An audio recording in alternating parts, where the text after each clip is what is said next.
Baik, selamat pagi, shalom semua Bapak Ibu Saudara yang ada di rumah dimanapun saudara berada. Shalom semuanya. Mari pagi hari ini kita tetap bersuka cita. Kita masih diberi kesempatan untuk beribadah bersama dengan keluarga, bersama dengan orang-orang yang kita kasihi. Mari kita akan mengawali ibadah pagi hari ini. Saya mengundang Bapak Ibu Saudara boleh bangkit berdiri bersama-sama. Kita akan mengawali ibadah pagi hari ini dengan satu pengakuan yang tulus dari hati kita bahwa pertolongan kita dalam ibadah pagi hari ini datangnya dari Tuhan, pencipta langit dan bumi, yang kasih setianya kekal sampai selama-lamanya. Dan di dalam kesetiaannya itu Dia tidak pernah meninggalkan perbuatan tangannya atas kita.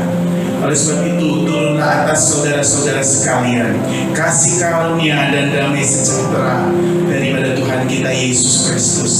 Terima kasih Tuhan untuk pagi ini. Kalau kami diberi kesempatan kembali beribadah di rumah kami bersama keluarga kami, kami percaya Kau tetap hadir di rumah kami masing-masing. Ketika kami beribadah bersama seisi rumah kami, Tuhan menyediakan berkat-berkat yang istimewa. Walaupun kami hanya lewat video YouTube ini Tuhan, tetapi itu tidak mengurangi sukacita kami di dalam beribadah, memuji memuliakan Engkau, mendengarkan firman. Biarlah kami semua boleh terima berkat lewat kebenaran firman. Terima kasih Tuhan, terima kasih. Kami mau mengawali ibadah ini dari awal sampai akhirnya. Tuhan yang bertahta di atas pujian penyembahan kami, Tuhan yang menyatakan berkat atas kami. Demi nama Tuhan Yesus Kristus kami berdoa dan bersyukur. Haleluya. Amin.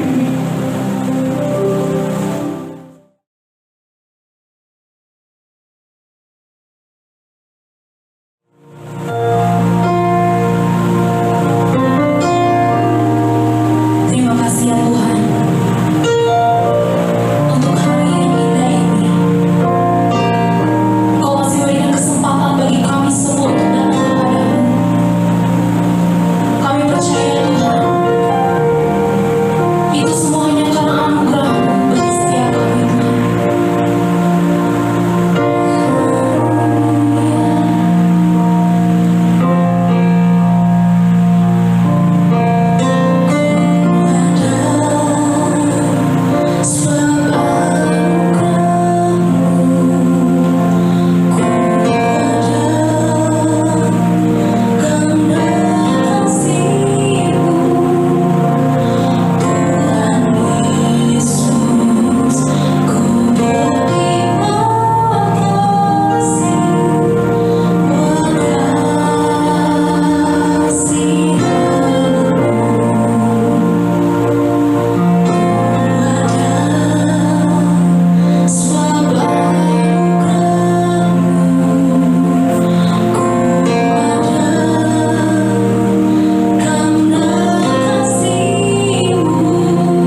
Baik Bapak Ibu Saudara yang Tuhan Yesus kasihi, pagi hari ini saya ingin membagikan satu bagian firman Tuhan dengan satu tema, rindu akan rumah Tuhan.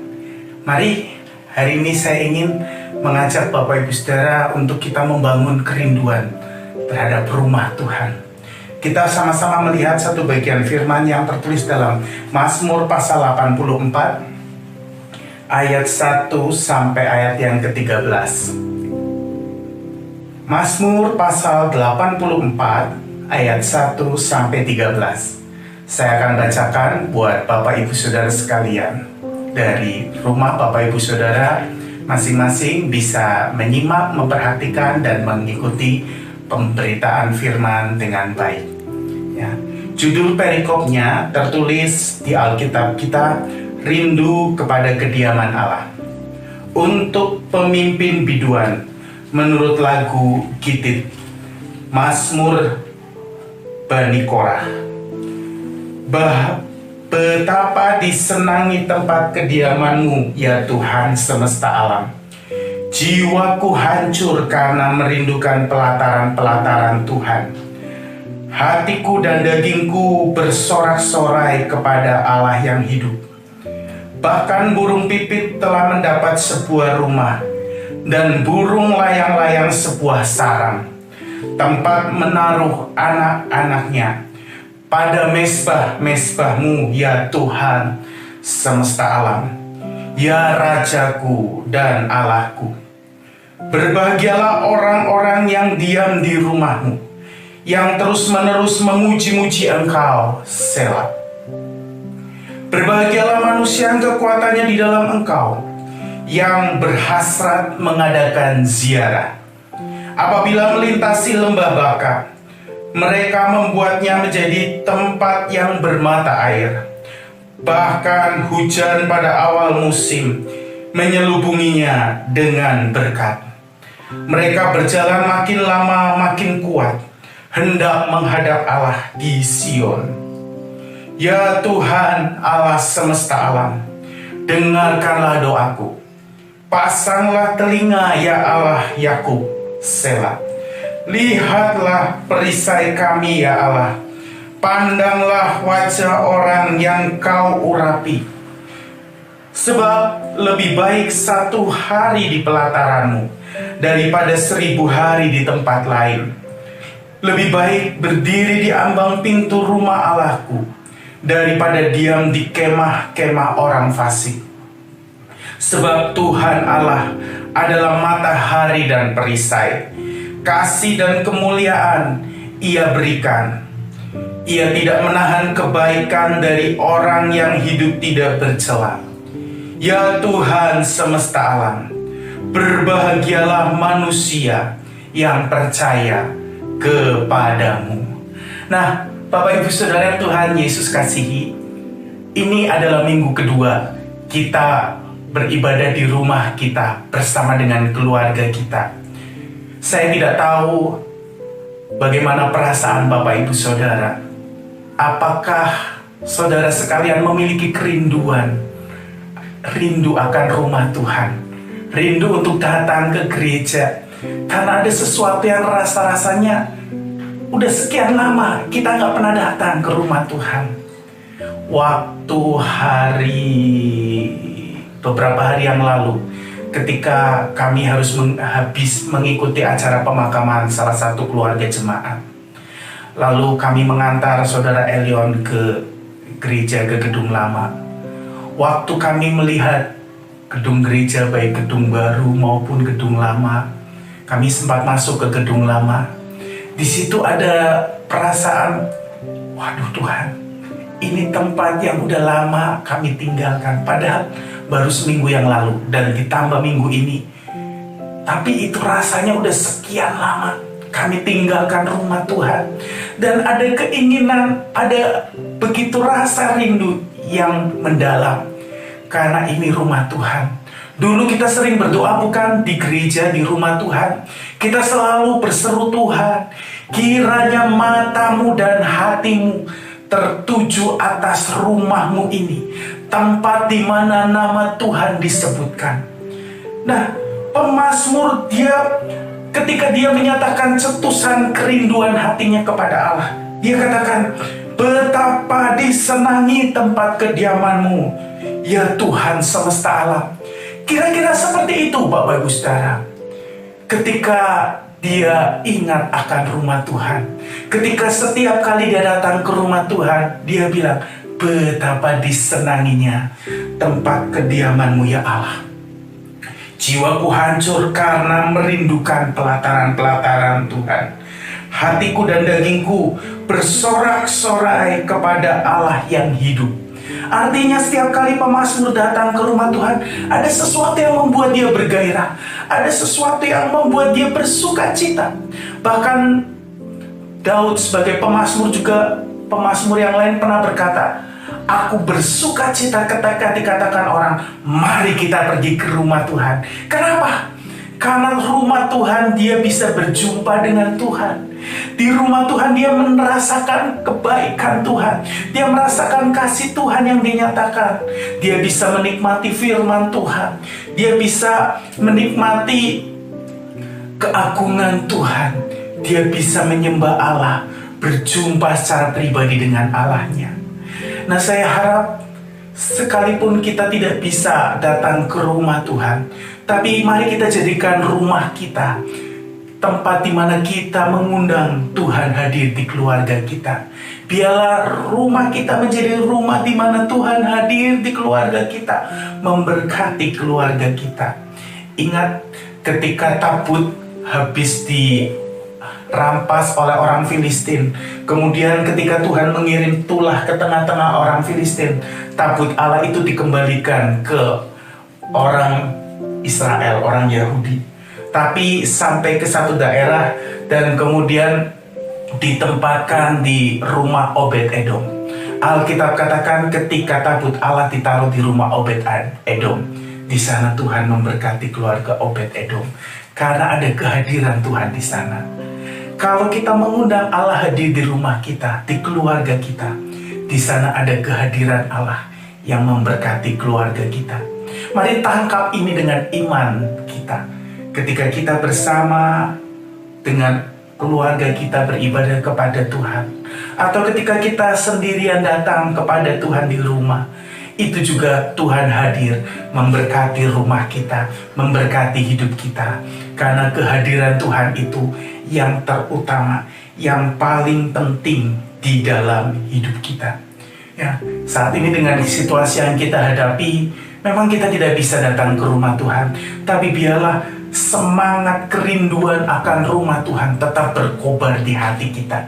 Sehingga ketika kita dibuka kesempatan untuk kita bisa kembali beribadah bersama dengan saudara-saudara seiman yang lain, kiranya menjadi sukacita buat saudara dan saya ketika dikatakan orang, mari kita ke rumah Tuhan, kita beribadah bersama-sama, kita bersorak-sorai, kita ketemu sama Tuhan, bertemu dengan saudara-saudara seiman yang lain, meninggikan, mengagungkan Tuhan, menikmati kebaikannya di rumah Tuhan. Nah, Bapak Ibu Saudara yang Tuhan kasih, kadangkala kita memang selalu fokus dengan tempat, bukan? Pikiran kita kalau kita ibadah bukan di gereja, bukan di rumah Tuhan, rasanya kurang afdol, bukan?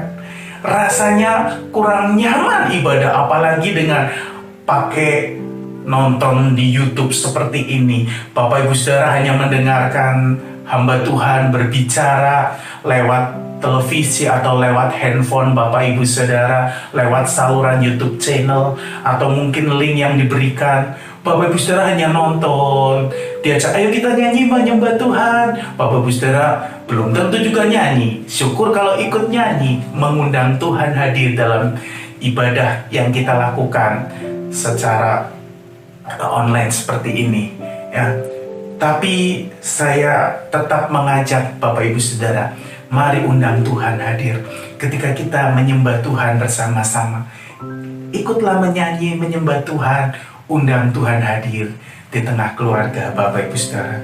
Ketika Bapak Ibu Saudara dengar firman, terima dengan hati yang terbuka, tangkap dengan iman, katakan yes Tuhan, saya mau jaga roh saya. tetap punya kerinduan akan rumah Tuhan. Ya, kadang-kala kita dalam ibadah selalu fokus pada tempat seperti orang Yahudi dan orang-orang Samaria pada zaman Yesus hidup. Bapak Ibu Saudara, ada dua peristiwa yang saya mau sampaikan kepada Bapak Ibu Saudara untuk menjadi perenungan bagi kita. Yang pertama, ketika Yesus menyucikan bait Allah, Yesus ditanya sama orang-orang pada waktu itu. Tokoh-tokoh agama mempertanyakan, siapa orang ini? Kok dia berani membongkar, bangkirkan semua pedagang burung dan pedagang hewan ternak yang akan dipersembahkan hewan korban. Dia juga membalikan meja penukar uang yang ada di bait Allah. Kenapa? Yesus bilang, kamu menjadikan rumah Bapakku menjadi sarang penyamun. Seharusnya rumah Allah menjadi rumah doa, tapi engkau menjadikannya sarang penyamun. Lalu mereka berkata, siapa orang ini? Lalu Yesus berkata di Injil Yohanes pasal yang kedua, ayat 19 sampai ayat 20. Yesus katakan demikian, Bapak Ibu Saudara. Di Injil Yohanes pasal yang kedua ayat 19-20, Yesus berkata, rombak bait Allah ini, dan dalam 3 hari aku akan mendirikannya kembali. Lalu kata orang Yahudi kepadanya, 46 tahun orang mendirikan bait Allah ini, dan engkau dapat membangunnya dalam 3 hari? Tetapi yang dimaksudkannya dengan bait Allah ialah tubuhnya sendiri. Bapak Ibu Saudara, waktu Yesus mulai tunggang balikan para pedagang hewan korban dan tempat penukaran uang, orang-orang mempertanyakan dia. Dan Yesus pakai satu pernyataan yang cukup mengejutkan orang pada waktu itu. Dia bilang, rombak bait Allah, dan aku akan membangunnya dalam 3 hari. Orang berpikir, ini orang siapa? Kok berani dia berkata rombak bait Allah dan aku akan mendirikannya dalam 3 hari? Sampai mereka bilang, 46 tahun nenek moyang kami orang membangun bait Allah ini, tapi kamu akan mendirikannya dalam 3 hari. Tapi yang Yesus maksud dikatakan tadi ayat yang ke-21, yang dimaksud dengan bait Allah adalah tubuhnya sendiri. Artinya apa? Yesus ingin merubah pola pikir mereka. Selama ini mereka berpikir yang namanya ibadah, namanya semua ritual ibadah yang dilakukan di bait Allah, itu yang baru dianggap ibadah.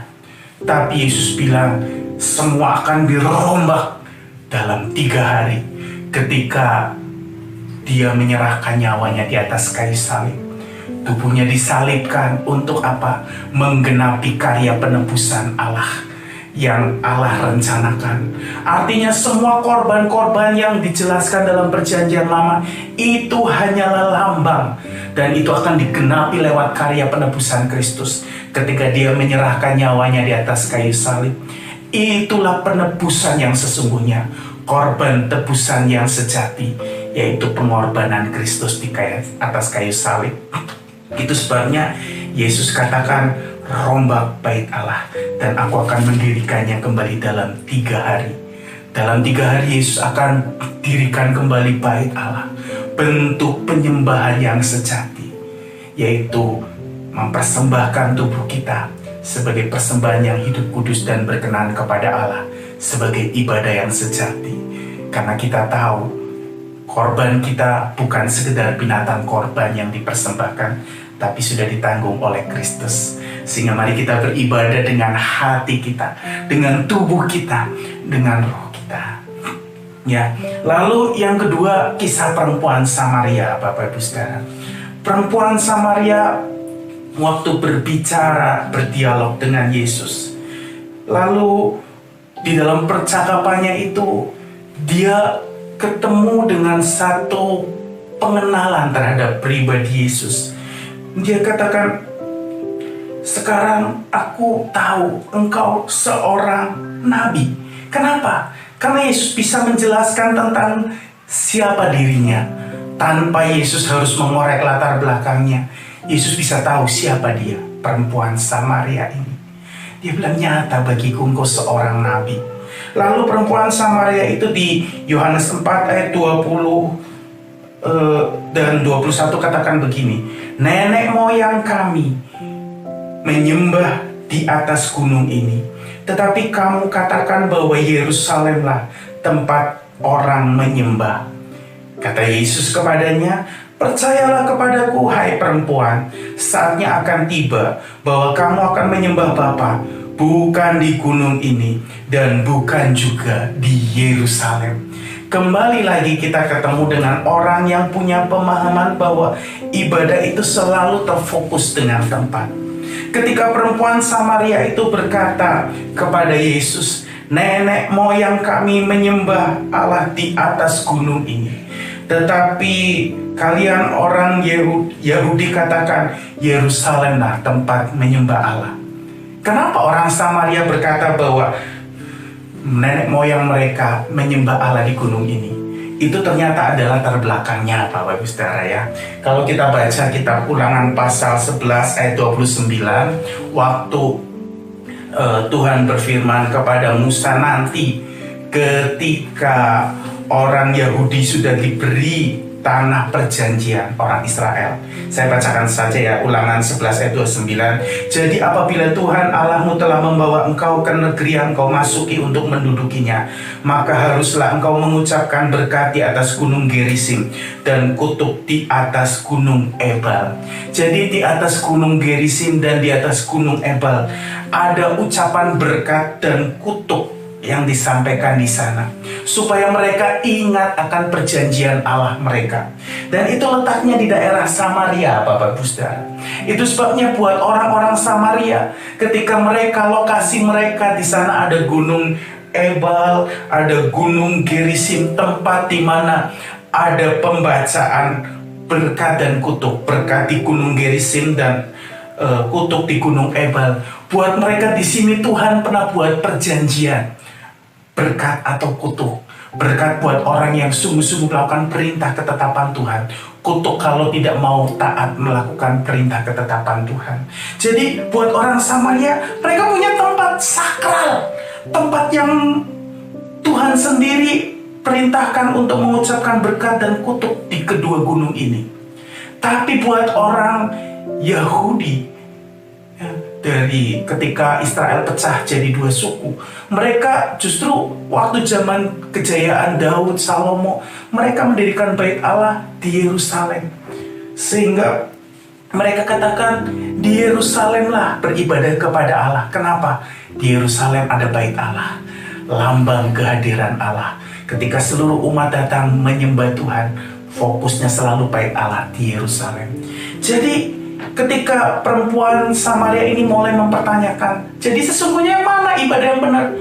Di Yerusalem atau di gunung ini? Yesus bilang, saatnya akan tiba orang menyembah Allah, menyembah Bapa di dalam roh dan kebenaran. Bukan di gunung ini, bukan di Yerusalem. Artinya Yesus beritahu, perempuan Samaria, ibadah yang sejati itu tidak dibatasi oleh tempat, tidak dibatasi oleh ruang. Tapi ibadah yang sesungguhnya adalah ketika kita menyembah Bapa di dalam roh dan kebenaran. Kalau kita ada kerinduan menyembah Allah di dalam roh dan kebenaran, maka tempat tidak jadi masalah. Situasi apapun kita bisa menyembah Allah di dalam roh dan kebenaran. Dengan kondisi sekarang ketika virus corona merebak, kita terhalang untuk datang ke rumah Tuhan. Tapi kita tahu Allah kita adalah roh, sehingga kita harus menyembah Dia dalam roh dan kebenaran. Di rumah kita bisa menyembah Dia di dalam roh dan kebenaran, bersama orang-orang yang kita kasih, bersama seisi rumah kita.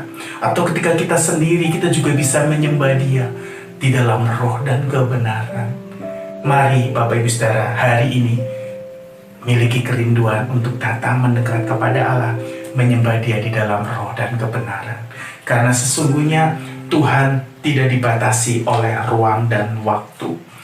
Saya mau tutup dengan beberapa ayat terakhir dari kitab Mazmur tadi, Bapak Ibu Saudara. Di Mazmur pasal yang ke-84 tadi, ayat yang ke-6 katakan, berbahagialah manusia yang kekuatannya di dalam Engkau, yang berhasrat mengadakan siara.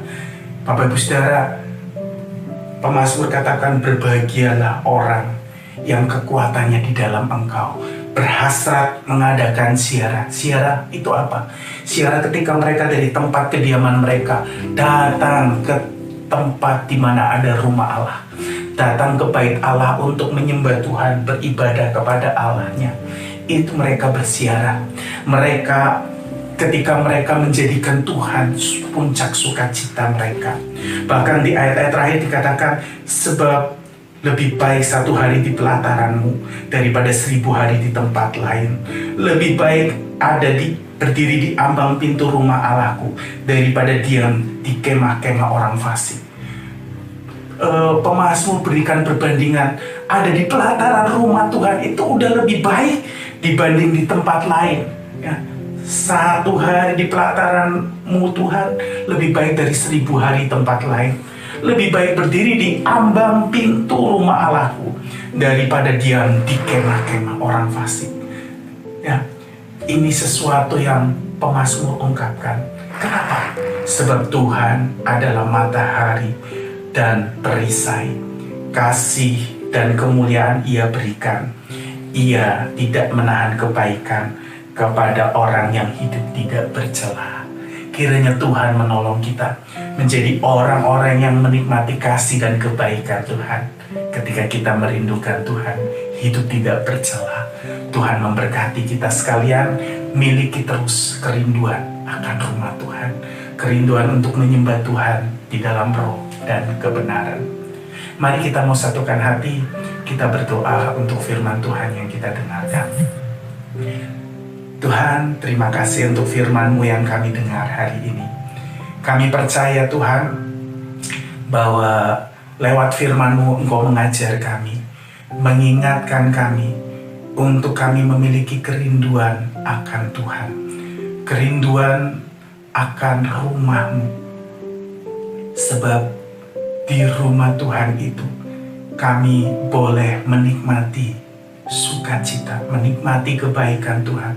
Kami boleh bertemu Engkau yang menjadi sumber kekuatan, sumber perisai bagi kami semua.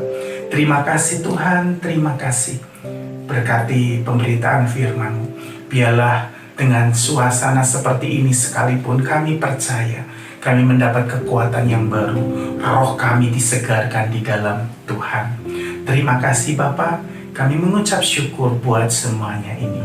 Di dalam nama Tuhan Yesus Kristus kami berdoa dan mengucap syukur. Haleluya. Amin.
Shalom, mari kita satu di dalam doa.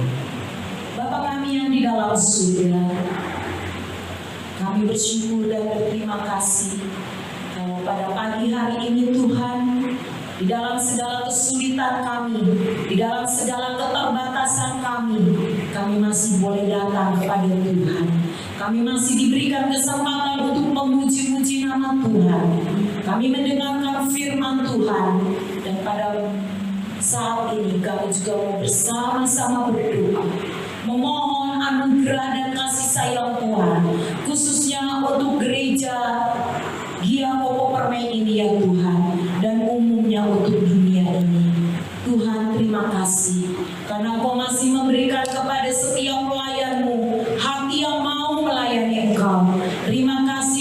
untuk WL, untuk pemain musik, untuk firman Tuhan yang sudah dibawakan hamba-Mu. Tuhan, biarlah itu semua boleh memperkuat iman kami di dalam Engkau. Kami tidak goyah oleh karena keadaan dan situasi seperti ini. Terima kasih Tuhan. Engkau juga memberikan kesetiaan kepada setiap jemaat-Mu untuk tetap mengikuti kebaktian sekalipun di rumah kami masing-masing. Kami yakin berkat Tuhan tidak akan lalu daripada kami, karena kami Tuhan mengikuti kebaktian ini dengan sungguh-sungguh hati, dengan hati yang lapar dan haus akan Engkau. Dan kami percaya Tuhan, anugerah-Mu besar bagi gereja-Mu di tempat ini.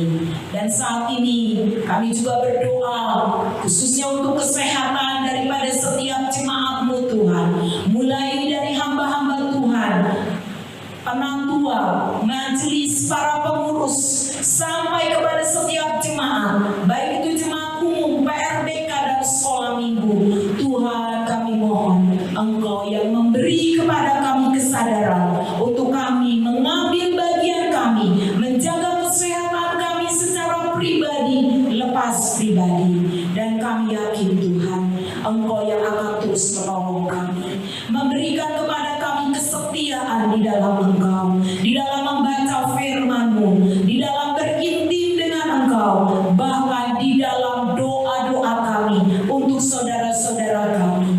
Tuhan, saat ini kami satukan hati berdoa untuk saudara-saudara kami yang sakit. Kami tidak menyebutkan nama mereka satu persatu, tetapi Tuhan, Engkau menilik, Engkau melawat saat ini saudara-saudara kami dimanapun mereka berada. Tuhan, mari Engkau yang melawat mereka, hiburkan hati mereka, dan berikan kepada mereka hati yang penuh dengan sukacita serta pengharapan di dalam Engkau. Karena kami percaya Tuhan, setiap orang-orang yang berharap kepada Tuhan tidak akan Tuhan kecewakan. Dan biarlah kami hanya bersandar, kami hanya berharap kepada Engkau. Terima kasih ya Bapa, terima kasih sekali lagi Tuhan. Kami mohon Engkau yang memberkati, Engkau yang penuhi kami dengan sukacita-Mu, penuhi Indonesia ini dengan kemuliaan-Mu. Jikalau baik di pemandangan-Mu, biarlah Tuhan seluruh sakit penyakit yang ada di Indonesia ini bisa cepat berlalu ya Tuhan. Kami tidak memaksa Tuhan, tetapi kami yakin Tuhan, Engkau mendengar apa yang kami doakan. Dan kami yakin Tuhan, apa yang kami doakan Tuhan yang akan menjawab pada waktu-Mu, pada kairos-Mu. Terima kasih ya Bapa. Sekali lagi Tuhan, kami bersyukur untuk rangkaian ibadah pada pagi hari ini. Kami berdoa dan kami alaskan doa yang jauh daripada sempurna ini hanya di dalam satu nama yang berkuasa, yaitu Tuhan kami Yesus Kristus. Tetapi sebelum kami berpisah satu dengan yang lain, mari Tuhan memberikan berkat-Mu secara khusus melalui hamba Tuhan yang akan memberikan doa berkat. Haleluya. Amin.